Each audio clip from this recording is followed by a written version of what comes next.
Welcome to Turn 1, a Formula One podcast.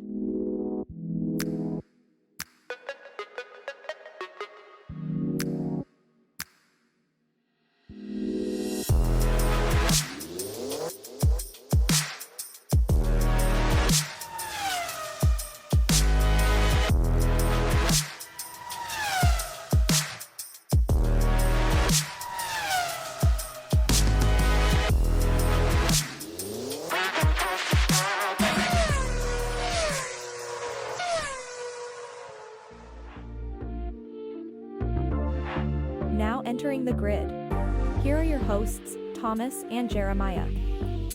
I think in terms of track layouts, when you're looking at Spa, it's like this thing is wild looking. I don't know if you've looked at the actual track design like in front of you on a piece of paper or online or whatever, but just the weird shape of this track is insane.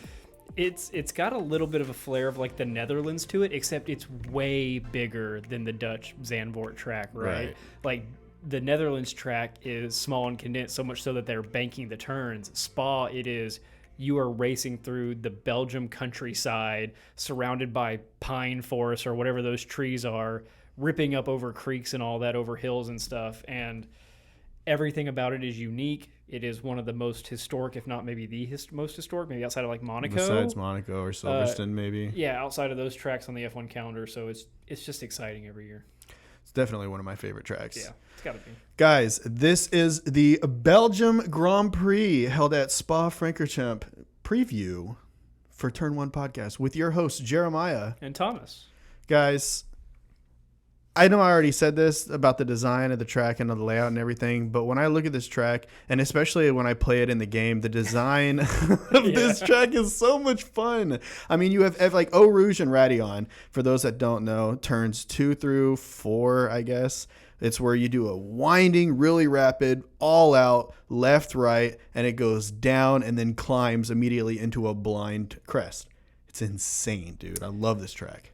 Eau Rouge. So fast turns are notable, and we'll get into some track detail stuff here in a second, but there's notable turns. There's notable sections of tracks in Formula One, and Eau Rouge and Raidillon are up there with Maggots and Beckett's and the Monaco hairpin, and it's in the top 5. Both of those are in the top 5 of F1 turns. By the way, for a little bit of clarification, because this actually took me a lot longer than it should have to figure out the exact names here. Eau Rouge is actually just turn 2. As you do the hard right and start the climb, that's turns 3 and 4. That's Raidillon. So Eau Rouge, turn 2, climb, Raidillon, 3, 4. And again, in F1, whether you've been a fan for a short amount of time or a long amount of time, what's defined as a turn is pretty loose because in some tracks, turns 3, 4, and 5 at Belgium might not even be listed as turns on other tracks because they are so not significant, but it's the fact that you take them full out that makes them significant turns in Belgium. Let's look at a little bit of the track itself. We've got 19 total turns. And again, this is an expansive track. It runs 4.35 miles. 7 kilometers. 7 kilometers for our European friends. Sorry, we're American. We use that system. But as Jeremiah mentioned, 2, 3, not 2, 3, 4. What is it? 3, 4, and 5. 2, 3, 4, 5. Yeah, 2, 3, 4. Are the Eau Rouge and the Raidillon. And I think the coolest thing that I doubt 90% of Formula One's fans know this, Eau Rouge is named after the creek that not only runs under the Spa track, runs under Eau Rouge, the turn. That is a bridge, and you can just barely see it on race day when you're watching. You have to look kind of zoomed out, maybe a helicopter or a drone shot, but there's a creek under there. Yeah, and the creek, I believe it's called Red. The actual terminology or translation is Red Water or Red Creek, and it's because the clay and the sand that's underneath at the bottom, it gives it a red hue. Yeah. So, hence Eau Rouge. Okay, let's look at who our fastest lap leader is at Eau Rouge. And where this gets a little bit tricky with tracks like Spa is that every time they change the layout, changes the leaderboard for who can be whatever. Because back when they first started running Spa, we'll talk about in a second, it was a 9-mile track. So I don't really think that's fair to compare the fastest lap time of the poor folks running 9 miles to the 4-mile track. But your fastest lap leader is Max Verstappen. He had a 1:49.354, and that was set last year. And see, the thing about that is that it was set last year, and it was set by Red Bull. So with them having basically the same car, but with massive upgrades so that it's faster this year, and with the gap that we've seen from the other cars and the rest of the field, I feel like they're going to push this record a little bit further. Don't know how far, but it's definitely going to get broken. It feels like, I mean, just as the sport evolves, the regulations are changed to kind of keep the cars in a little bit of a box, right? Like they don't, like these cars could be way faster, but then it would also be a safety hazard. It would be a reliability issue. So they try to keep them contained a little bit, but every year they do up the ante a little bit, right? Like there's a clear push in Formula One to move away from the ICE units that they're using more towards electric power. When they make a full switch to being Formula E, I don't know.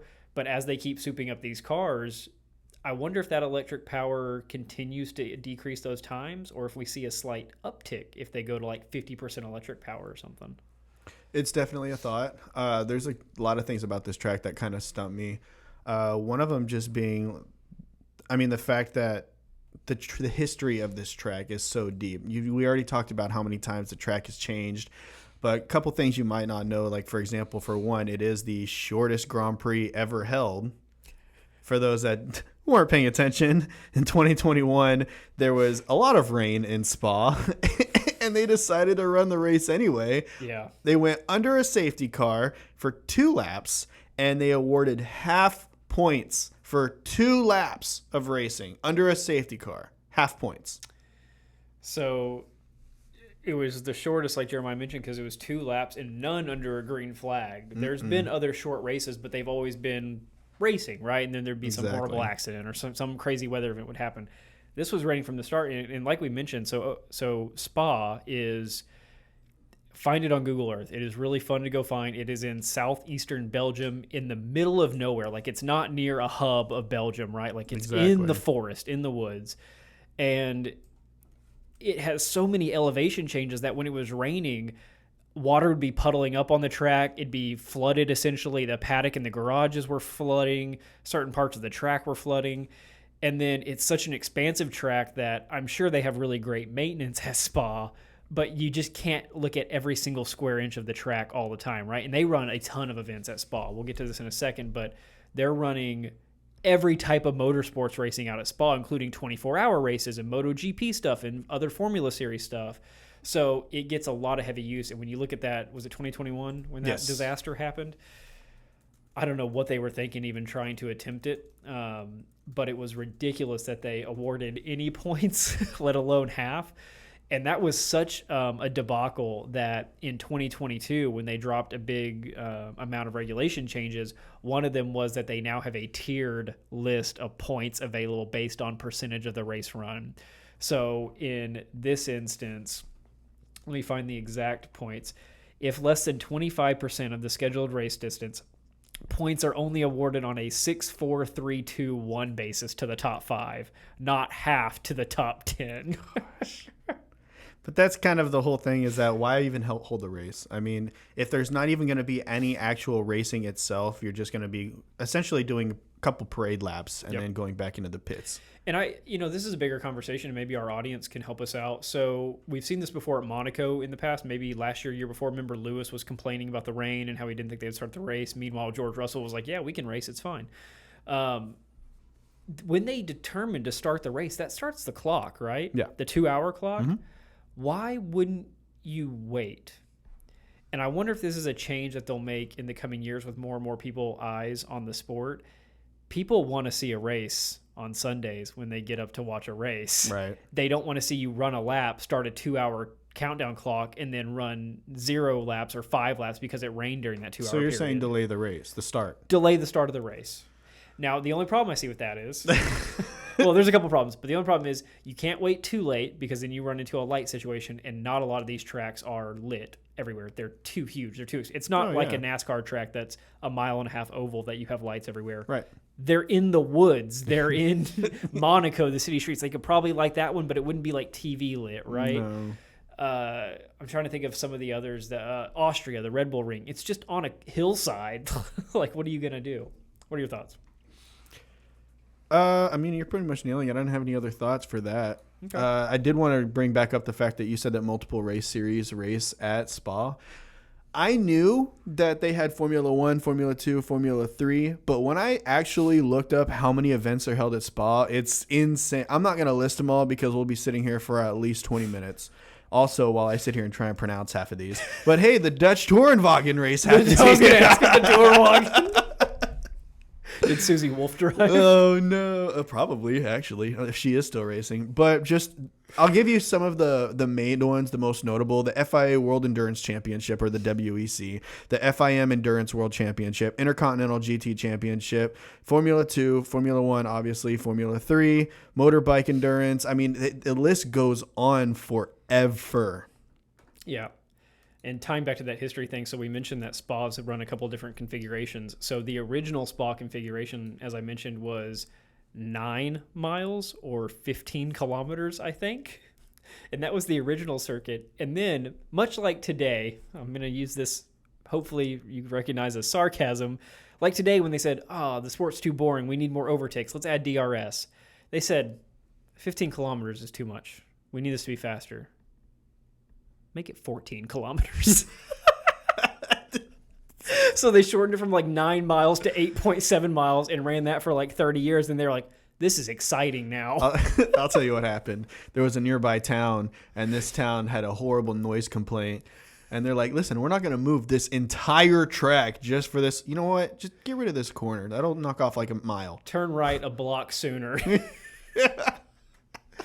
So they run this 14-kilometer, 8.7-mile track. And then for a couple years in the 60s, 70s, 80s, they actually went to a completely different track called Zolder, where they ran the Belgian Grand Prix.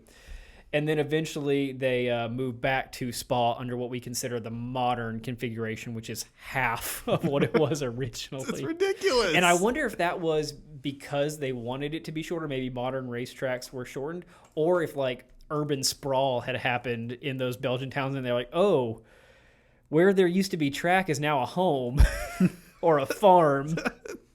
So let's go out a little bit. So yeah, Belgium has and Spa has a great history. I encourage y'all to go read up on it. Any racetrack, by the way, that has a Wikipedia section labeled pre-World War II, you know it's got something going on. I will say, if you haven't before, you should go and look at the original layout of the Spa track. It almost kind of looks like a human heart in a way, just kind of looking at it. But you can kind of take out, like, if you look at this corner way over here, this little section, you can make out where the current day track is. And when you look at it and compare it to what the original layout is, it's absolutely ridiculous. Some of these straights look like you're just driving in a straight line for like 20 minutes. You know what? Jeremiah's example of a heart. So picture like your typical heart drawing, but then take one of the curves at the top and just kind of crumple it a little bit. Yeah. And that's what you have, and it is just massive. And then I like how they labeled the 8.7 one the quicker track. Shorten it by 10 feet. Okay. Do you have anything else for the history before we jump to fun facts? Do you want to bring it down or no? I'm not going to. That's all you if you want to touch on it. So it's not a fun topic. But it's not. I do think it's relevant because I think something's got to change, right? We're talking about the layout and the track and how cool it is. There's some serious problems that Spa has. And it's been this way since the 20s when you go back and look at it, the history of this. There have been 49 fatalities on that track. Jeez. That is an absurd number. For them to even be running Spa today I don't know how they're doing it. But this is back when they had the original variation, right? And then, like, obviously there's been some since they've changed it. But you got to think, like, all of these numbers, these are all the different variations of Spa all added together, correct? Right. So 49, 11 since 1990. Like 20-something since they went back to the modern Spa. Jeez. So it was like half before, half after. And you could kind of see it before. Okay, a 9-mile track, 15 kilometers, somebody gets way off away from where all the fans are. They go off in the woods. Something horrible happens. You're not going to get to But if there's them. a grandstand. Right, but maybe there's not 4 miles away. Right. But in the modern configuration where the track has so much supervision, and in the past, I mean, in the 2000s, there's been 5 fatalities. That's crazy. That is unnecessary. 3 of them at Radeon. So the Eau Rouge Radeon little section And there. that being the most recent, being the kid, and then what was it, 4 or 5 years ago? The 2019. The other guy that was in F2. So you had recently, Jeremiah made a video about this a little bit ago, just kind of wanting to put eyes on this situation. But Delano Vanthoff, he passed away. He was running. It was a lower end Formula Series, not F2 or F3. It was some European it was championship. Formula Renault regional, I believe. Yeah, and so he passed away going through that turn. And then you will all remember, if you've watched Drive to Survive, Pierre Gasly's best friend, Antoine Hubert. I think. He, the French native, and again, who Pierre Gasly grew up with, he passed away like right before the F1 race when all the F1 drivers were there, and it was a horrible moment watching Drive to Survive. So while we talk about the awesomeness that is Spa and how cool some of these turns are, we've got to remember to have a really cool turn, you're adding in a huge element of danger to this. And not to say that they need to get rid of this turn or anything like that, but Formula One is going to be looking at this in the coming years for some kind of regulation or chicane change or limits on the cars. Something's got to happen to keep this from going on. But I'm hoping that doesn't involve. I mean, I understand that Radeon needs to change in some kind of way, but I'm hoping that it doesn't involve taking out that turn or trying to limit its fear factor, I guess you could call it. Change it from the car's perspective, or change it from the monitoring perspective, like your visibility. Maybe they can alter the landscape a little bit around the turn so you can see, because it's a blind turn. You're going up a hill at 180 miles an hour, you have 200 no idea what's on the other kilometers per hour. side. If somebody has stopped or crashed ahead of you, by a couple of meters, you're not going to see them until you're hitting them, which is exactly what happened this year. Right. So, I mean, they'll change something in the coming years. I don't know what it is. There was actually an interesting read. So we did there was the Imola, where Senna and Ratzenberger had their fatalities, right, in the same weekend. That same year, because of how that accident happened, Spa introduced a change to one of their chicanes on their circuit. Okay. This was in the 90s, I believe, 1990 to 1994, during Michael Schumacher's heyday. They introduced a new chicane. They said this will prevent deaths. And then in 1995, they took it away. Why? I don't know. We're going to need to do some more research on that. But maybe because the action wasn't happening. Maybe fans got upset, See, that's where it kind of gets scary, right? Because when you're talking about pushing these cars to the limit, I understand what everybody's concept of that is, and that's making this car go around the track as fast as it possibly can. But there's kind of more to that, isn't it? The whole sport really is to the limit. So these guys, they have all these safety features that they've added on through years and years of innovation and all this, but all this comes at a cost, right? Like, there's a reason why these things have been implemented. And so it's kind of this thing where you understand that this is a sport where these guys really live on the limits of life as well. Because at any given moment, on any given day, when they jump into these cars, something can happen. Yeah, we'll move on from the sad part of our. But it's got to be called out, especially with the recent events of this year. Like, if that didn't happen this year, the Van Hoff thing, we probably wouldn't be mentioning it. But it's so recent; it was a few weeks ago. So now, with the worst possible transition ever in YouTube history, let's mention some fun facts. Yeah, so we'll do fun facts. I don't know if we want to call it that. We'll do fun facts, and then we'll go into our predictions, and then kind of what we see actually happening for our preview of the race. Now that we've gotten the track stuff out of the way, my only thing for Spa in Belgium outside of the track is the trophy. I've mentioned this before on the show. I can't remember. Maybe when we were rating our best tracks, that might have been when I mentioned it last. It's possible. They have the best trophy. They have without a doubt, the best trophy in Formula One. So if you give it a look on Google or whatever, it looks just like a wood cut out of the track, something you could buy on Amazon, right? Like, they sell wood cutouts of all the F1 tracks. You can put them up or do whatever, but it's not. So the wood is made from an oak tree that is near the Eau Rouge Creek. and that's the wood that they used to form the track layout. There is pieces of tarmac from Eau Rouge and Radeon turns located within the acrylic of the trophy. And then finally, just to top it off, there's a glass pane that kind of holds the whole track layout together in the middle. They have sprinkled in between layers of grass water from Eau Rouge. How crazy cool this is track that? this trophy is so sweet. I'm looking at a picture of it right now, and you're right. It's just a perfect outline of the track, all made in a gorgeous sanded wood. They've got the epoxy on the side that's holding the tarmac, like you said. The center is the glass pane filled with all of the water. I mean, if you compare it to the other trophies, like I understand that we just had a really awesome experience at the previous race where the trophies are this porcelain or ceramic, pots or vases or however you want to put it. Like a culturally significant thing to Hungary is what Jeremiah's referring to, is this really nice ceramic porcelain pot. Exactly. So it's almost like they all have their own kind of paying homage to their culture or what it is that they can offer. And so whenever you come to Spa and you have a trophy that's ultimately built out of the track, and it is of the track, that's really cool, man. The only thing, they need to keep this as far away from Lando as possible. So he doesn't smash it on the ground. And while we mention culturally significant trophies, France has a gorilla that's painted in the French colors holding a tire. Let me see. That's the trophy? Yeah. It's horrible. Sorry, France. Okay. Y'all do a lot of things right, but not that. Oh, God, man. Okay, anything on your end before we look at some predictions? No, man. Let's jump into the predictions. Okay. You or me first. My biggest fear is we're going to end up having the same names. So at the end of the day, I don't know if it matters who goes first. But for my own peace of mind, to make sure that the point gets across that these are my picks, I'm going to go first. Go for it. All right. So at number 3, I'm going with the McLaren Lando, man. I really think that they're putting on a good showing. I'm going to go with Lando in 3rd. Okay. Number 2, well, we know who number 1 is, so I'm going to say Max Verstappen. I'm going to say he wins the race. Fair. Number 2, I'm going Lewis Hamilton. I think he spent a lot of time fighting with Lando, and I think he's had it, and he's ready to prove his point. That if you're going to fight up here with the big dogs, you better be ready for a scrap. What do you think? Let's hear it. I'm upset. No, don't tell me they're the exact same.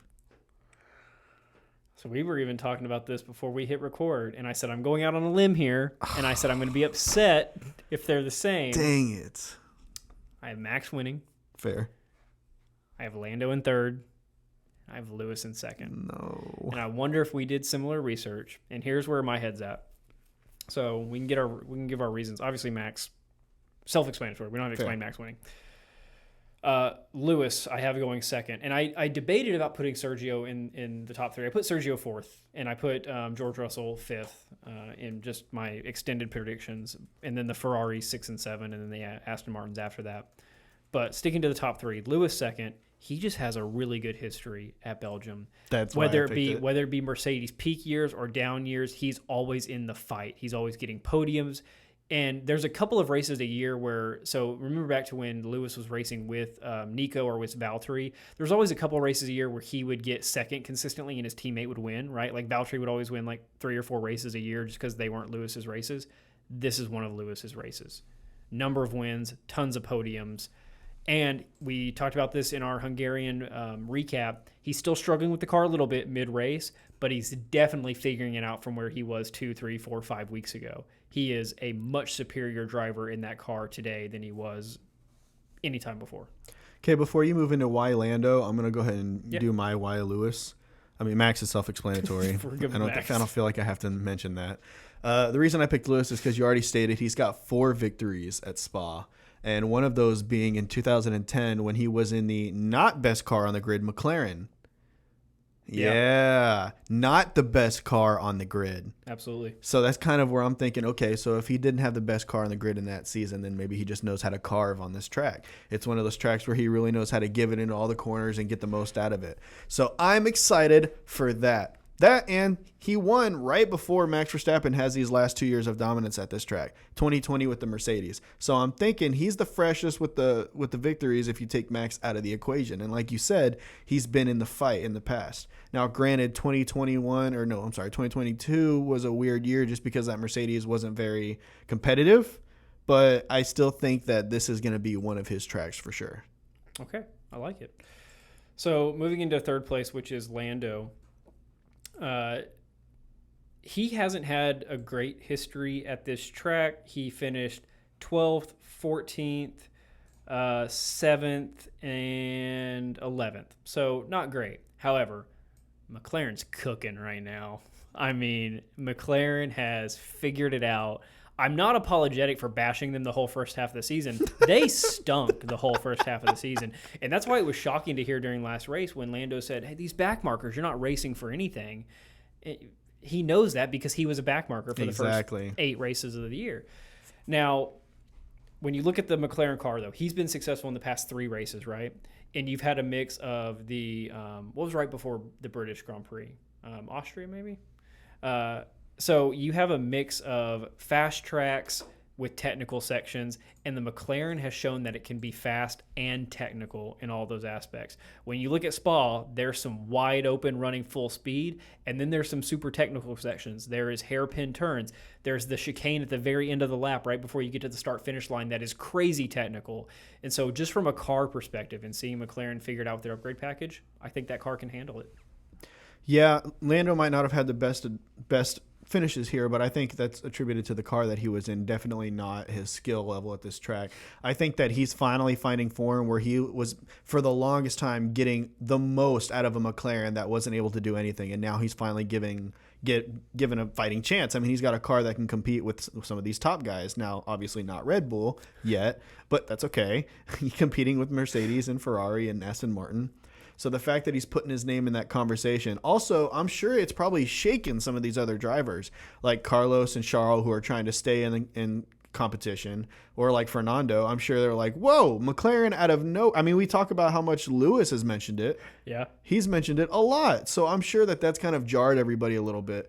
But I feel like McLaren is at a place right now where they're finally cooking. They finally have a car that they can piece together something that's actually going to be formidable against these guys. And I think Lando has been waiting for years to take full advantage of this exact situation. So we'll look at Sergio, and then I actually want to get some of your expanded predictions because there's one wild card of this whole thing. Real quick, I had Sergio in my 4 spot, and I debated putting him in the top 3 just because he's Sergio and he's in a Red Bull. But when you look back at his history at Spa, he's had a ton of top 10 finishes. Going back to like his Racing Point Force India days, he had a ton of top 10 finishes. He's only podiumed once. For Red Bull? Last year, 2nd. In Red Bull, okay. So he's just never been able to tick up into that next gear at Spa, right? Like that's just not, we were talking about Lewis and what's a track for Lewis and what's not. It's just, he's good. He's a good driver, just not his thing. Huh. Who do you think you have 4 or 5-ish? This is where it starts to get a little bit tricky because I'm going to say this. I don't know if I put him 4-5. I really don't. But I'm going to throw Oscar Piastri in there somewhere. That's who I was hoping you would say. I'm going to say maybe 6th, maybe 5. But I'm going to say my guess is probably 6th. The other 2 names that I'd like to throw in there, hoping that they can piece something together, I would like to see Fernando Alonso in there. But if I'm being realistic, I'm going to assume I'll probably see George Russell back in the fight, since he had an off race. And then I'm sure for that other driver, we'll probably see Sergio dogging it out for probably like 4th or 5th. So the reason I wanted you to mention Oscar, because he's a wild card here. He and is. Usually whenever you're a rookie driver, you've got some experience in the feeder series or whatever it might be before you get to Formula One. He's probably one of the most prolific Formula feeder series drivers in terms of how quickly he wins, moves up. Right. Every year with something else, a new championship. He's won Spa in several different series, several different times. Really? Yes. I'm going to look that up. When you look at Formula Renault Northern European, he's got several wins and several podiums. When you look at Formula Renault Euro Cup, when you look at F3, he didn't win, but he had top 10 finishes, top 5 and 6 finishes. They do their racing a little bit odd, but he could be a wild card. Like he could do better than Lando, honestly. We just don't know. I'd like to see it. I mean, maybe not so much. I'd like to see him beating Lando. I don't know how I feel about that because I have a personal love there. But I mean, we saw clearly in Hungary, and I wonder if we see this play out again in Spa. I wonder if we see like the agenda of McLaren. The agenda of McLaren, to me at least, was very apparent watching Hungary. They wanted Lando leading their charge at McLaren, and like we mentioned in our recap, depending on who they set up out of that pit stop on like lap 17 or 20, whatever it was, that was going to determine who was going to finish on the podium for McLaren and who wasn't, and they determined Lando. So, do we see that again? You know, I don't know. It's like I was talking about earlier when we were talking rookies. I believe it was our last podcast. It might even have been the recap. But Oscar Piastri is starting to really come into his own and kind of catch Lando in pace. He's not there just quite yet. Lando seems to be pulling out, a few hundredths every lap, but they're not far off, especially when you look at, at the time, Nick DeVries and Yuki Tsunoda, and then you look at Logan Sargent and Alex Albon. The gaps there are massive in comparison to Lando and Oscar. And I don't think it's because Lando's not as good as like Alex Albon. No. And so one more time, I'll refer back to Hungary just because we don't have a big data set for McLaren on this new car. Him and, when I say him, Piastri and Norris were, for a good portion of Hungary, about the middle third of the race, they were told by their team at some point to match Verstappen's lap time as a form of tire management, and both of them were matching his lap times. Yes. For a good 10 to 15 laps, they were matching his lap times. So from a Piastri perspective, that's impressive. You send a rookie out there in a relatively new car, and you tell them to match the best in the world, and he does it for a significant portion of time. Yeah. You couldn't gain on him, but you could match. And maybe he wasn't told to gain. That could have been the thing with management. Okay, what do you expect out of the race outside of your predictions? What are your general... What's going to happen? Well, for one, I expect McLaren to be up at the top. I expect Oscar Piastri to be in that battle with Lando Norris, not just Lando. Okay. But past that, because we've already kind of mentioned that, I'd like to see, and I expect to see Ferrari being a lot stronger in this showing. Now, I know that I definitely didn't mention their names when you just told me to mention my top 5, and then I gave Piastri at my 6. But that's because I don't feel like they're going to get it. I feel like what they're going to do, though, is bring a better fight. I feel like they're going to be in those fights for the top 6, and you're going to see their names popping up. They might not finish there, but I think they're going to be more of a fight than they were in the past race. Yeah, I agree. I was saying them around 6 or 7 because I had Sergio 4, Russell 5, and then I put the Ferraris next because I don't know where Piastri goes. He could go anywhere in there, so I'm kind of just taking him out entirely. But I have the Astons running pretty consistently behind the Ferraris. We've seen that the past 2 races or so, and that correlates to when Ferrari and Aston Martin brought upgrade packages. Ferrari did better. I think this is starting to turn. What we're starting to see a little bit is we're going to see Red Bull at the top. The battle for 2 is going to be between Mercedes and McLaren. And then when you're looking at the battle right below that, it's more like a Ferrari Aston Martin. Well, so that's what brings us into our kind of final topic. Looking forward after this race. Hold up. Wait. I want to give a quick shout out to my man who's back in the car. Yeah. Daniel Ricciardo. I'm calling it, man. He finishes in either points first or last. Points in 10th or 12th at the least. I think he goes somewhere between 10 and 12. He got messed over in Hungary with the whole show crashing into the Alpines, crashing into him situation. Exactly.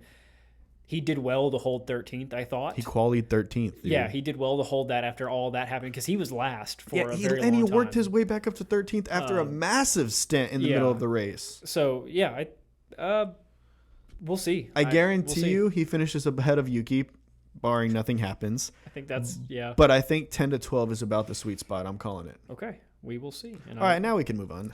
Okay, so there's the battle for second. We've mentioned it so many times, the battle for second. We won't go too far into it, but Jeremiah mentioned a very key point on kind of who are the contenders at this point because, Aston Martin for the longest of the start of the season seemed like they firmly held the constructors number 2 and that Alonso would be fighting with Perez for number 2.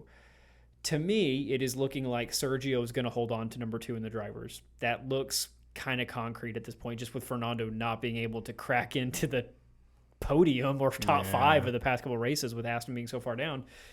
And now Mercedes has passed Aston as of 2 or 3 races ago. They've been holding the number 2 spot. Ferrari's not going to catch up to Mercedes. They are kind of what they are. The question is, can McLaren catch up to Mercedes? And I don't know. There's 10 races left after Belgium, so there's 11 races left. McLaren would have to thoroughly beat Mercedes in every single race, and I just think Mercedes is going to finish too high. So let me ask you this. You said Sergio locks in the second spot. He's at 171 points. Now you're saying that Fernando's the only one that can bring the fight to Sergio, but Fernando's at 139 and Lewis is at 133. And Lewis is finishing on the podium every other race pretty much, Can if I not add some every context? race. Yeah. So when I was saying Fernando was the only one, that was 4 races ago. Sure. The gap's been big for a while now. Yeah, it's like, what, 40 now? It used to be that, Fernando can catch him this race. Mm-hmm. If Perez finishes out of the top 5 and Fernando wins, then he's second. We're so far removed from that now. And we know that we know Alonso's not getting second. There's no way. If anybody's going to do it, it is going to be Lewis. And he could. I think Sergio would just have to have a disaster of a second half of the season. Or continue on with how he's doing, finishing in 5th and 6th. And yeah, it's true. And Lewis just and getting Lewis podiums. gets second, third. Yeah, I lean towards Perez can hold it because I think Perez is going to win another race, and I think he's going to get a couple more podiums. I'd like to see him win another race. Yeah. But it's going to be interesting, especially if the battle between those two is really close. I'm going to love going into Vegas and Abu Dhabi, having the race be between Sergio and Lewis Hamilton, the same pair that were heating up in 2021 for half of that race, while Sergio was just holding Lewis from getting any advantage. That's going to be great. So after this race, we do have the nice season break, which is a month long, and we actually already kind of had one of those this year with the cancellation of the Chinese Grand Prix, and then was it Imola? Imola was rained out, so we already kind of had a month off, so we're going to get another month off. And then the last point on my list, this is insanity. Mathematically speaking, if Max wins everything from here to the end of the season, or from here to the end of this point in the season, meaning the races, the fastest laps, and the sprints, after the Singapore race, which will mean 7 races left, he could win the whole thing. Just not show up. That's insane. Oh my gosh. The most realistic expectation, though, is Japan or Qatar or Qatar, which would be 6 and 5 races left, respectively. That would mean that he still wins, but he's not getting all the points available, and there's some stuff happening. But that's crazy to say, the most likely situation is that he wins with 5 races left in the year. Jeez. So you're saying this man, Max, can win the Drivers' Championship, and then for the next two months probably just dip. Just not show up. Not at all. Yeah. Show up at the very end to take pictures and accept his trophy and then bounce. He qualies first, does the formation lap, runs the first lap, pulls in the pit, gets out. That way he still gets the race start and whatever bonus is associated with that. But Jeremiah actually mentioned to me before the start of the podcast, which I hadn't pieced together. So Max actually has a 110-point advantage right now on second place Sergio Perez, which means he could take the next 4 races off, Sergio win the next 4 races, and Max would still be winning. That's insanity, man. And we're only, 10 races into the year? 11 races into the year? I did want to give another little shout out to a really, really fun fact. And that's the fact that if you took Sergio out of the standings completely, Red Bull is still leading the constructors. Max has got 281 points, and Mercedes together has 223. Yeah, it's been that way for a while. I know, it's just fun to keep pointing out. Like 3 or 4 races, it's been that way. It's so bad. Okay, well, we want to know what are your predictions for the Belgian Grand Prix? Who's getting the podiums? Where does Oscar Piastri finish? And the most important question, where does Daniel Ricciardo finish? Guys, I want to know, and be honest with me, would you trust Lando Norris with your trophy? It's just a question. I got to know. There was the funny tidbit from over the weekend. Christian Horner was interviewed, and they said, so what do you think about the trophy? And Christian Horner said, well, that trophy costs 60,000 euros, and it takes somebody like 12 days to make and paint by hand. I think it's only right for Lando to pay for that. I just love the little Twitter back and forth between McLaren and Red Bull that they've just been keep going, like, sorry. He just grabbed that bottle and smashed it like right on the trophy, basically. Just knocked it over. Meanwhile, they were just talking about in the broadcast how intricately designed they are and how long it takes each one to be made and they're hand painted As and it's crafted. sitting on the ground in 1,000 pieces. Yeah. And Lando, when he first popped the bottle and it fell over and broke, he looked down at it and then stepped over it and continued to spray the champagne bottle. And then he tapped Max on the shoulder and they both looked at it and Lando started laughing. Max started laughing. Oh my goodness. Okay, so yeah, if you think Lando's going to break the awesome Belgian Grand Prix trophy, let us know. But yeah, let us know your predictions. Let us know your thoughts. If we missed anything about some of the cool, unique aspects of the track, certainly let us know that as well. All right, guys, we'll see you. Bye, guys.